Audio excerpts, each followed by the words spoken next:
اور کلمے کی چھتری کے نیچے جمع ہو کر یہ ایک دیوانہ کھڑا ہے، اور مجھے یہ اس لیے پیارا لگتا ہے کہ یہ اس نے ختم نبوت کا علم اٹھایا، عقیدہ ختم نبوت کے لیے۔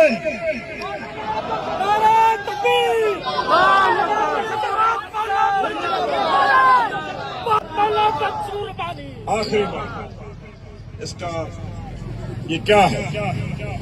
اس کی مربے ہیں، اس کی فیکٹریاں ہیں؟ نہیں، اس نے کہا جیئیں گے تو ختم نبوت کے دفاع کے لیے، مریں گے تو آمنہ کے لال کی ختم نبوت کے دفاع کے لیے، اور اس راستے میں مار دیا جاؤں، کل قیامت کا دن ہوگا۔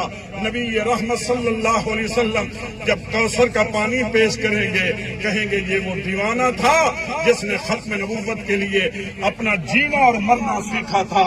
آئیے امام کائنات کے ختم نبوت کے لیے ہم سب جمع ہو جائیں، متحد متفق ہو جائیں، اور میں مولانا عبدالشکور صاحب کو یقین دلاتا ہوں انشاءاللہ جہاں جس وقت بھی مجھے کال کرو گے انشاءاللہ مجھے حاضر پاؤ گے۔ وآخر دعوانا الحمدللہ۔